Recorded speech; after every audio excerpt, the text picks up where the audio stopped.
Life is full of stress and anxiety from time to time, whether it's about money, family, or health. But staying positive, truly changing our mindset, can make a huge difference. Social worker and mental health advocate Ann Ryder is here to help us make positive, lasting changes to improve our mental health and our overall wellness. Welcome. How are you? I'm well, thanks. You know, I'm 2 years into the empty nest, and this is my get it done, get myself in better order, change my life, look ahead year. So I'm so glad you're doing this for me. And you have tips to really help us not just kind of say that we're going to be positive, but truly trying to live in that place, right? I do, absolutely. And you know, this can be a tough time of year for a lot of people. We've just come through what most people think is the most stressful time of the year, the holidays. Absolutely. There's the financial pressure, there's the family pressure and the expectations, and now it's January and the Christmas lights are off and it's dark and I have the credit card bills.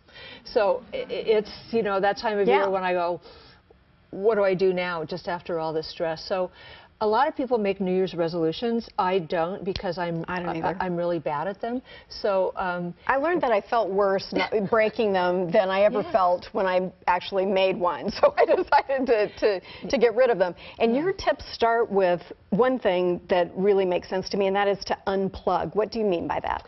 Well, when I go home at night, I have my smartphone with people texting me. I have my tablet where I read my email. I have my laptop where I might do a little bit of work. And then I have my Kindle where I'm reading the newspaper. And then there's the TV.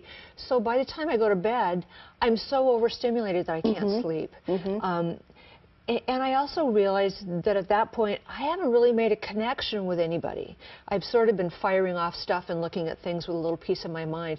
If I put all that stuff away and just sit down and have a conversation with another human being and make a connection and slow down, or even if I just take 5 minutes to just stop and be present and look outside at the sky and look at the trees and the water and the beauty of the area that we live in, just to stop and breathe that in, then I'm much more relaxed. I can sleep and I can take on the world the next day. That's a really good point, because you know, I'm afraid I'm going to be 80 and all I'll be able to remember is answering emails. You know, that was it. Set realistic goals, you say.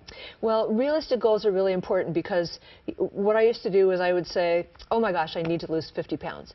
Well, first of all, that's probably true, but it's hard. It's really hard to lose that much weight. So if I think about, I like to take a Tai Chi class, which would maybe help me just get some better overall fitness and move toward doing that. I hate to go to the gym because it's full of 18-year-olds who look fit, and I don't look like that. And then I realized that I have to go to the gym with the body I have, not the body I want. So the goals have to be not just realistic, small goals that I think I'm going to actually be able to achieve soon, and you know, sooner than in my lifetime.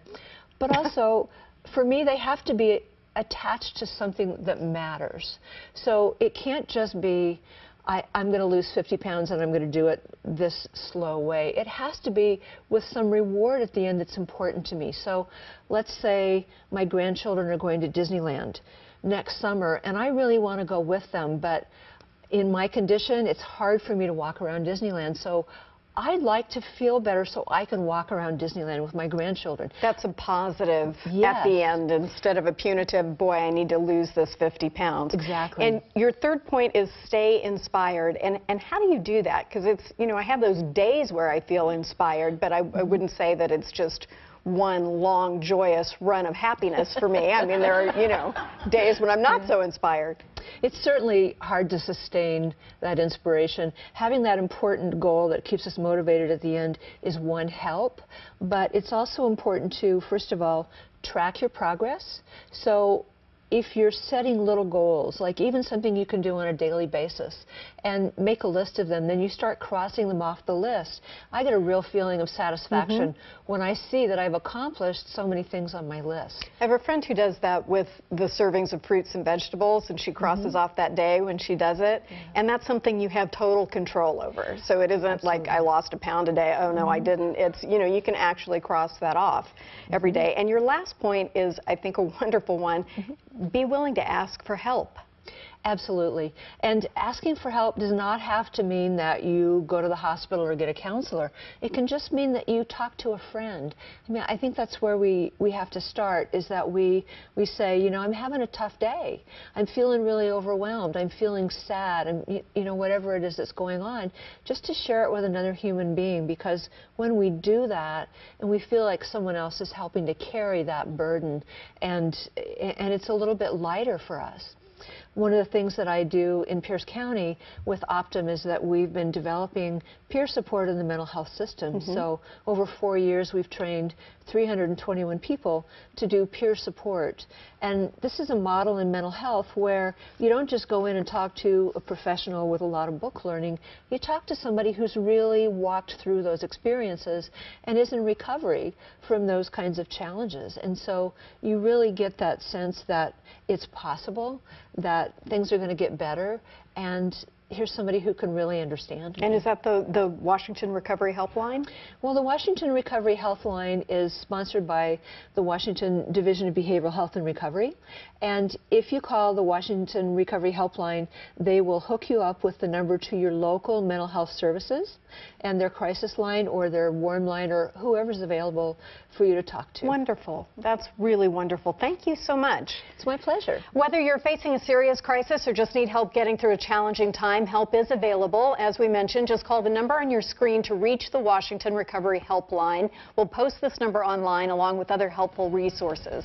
And still ahead, we can definitely stay positive with our good friend Nancy Guppy, who stops by with fun things to see and do and experience around Western Washington. But first up, a unique approach to cooking. We're going to meet the foodie who dishes and dances. There she is, right after this.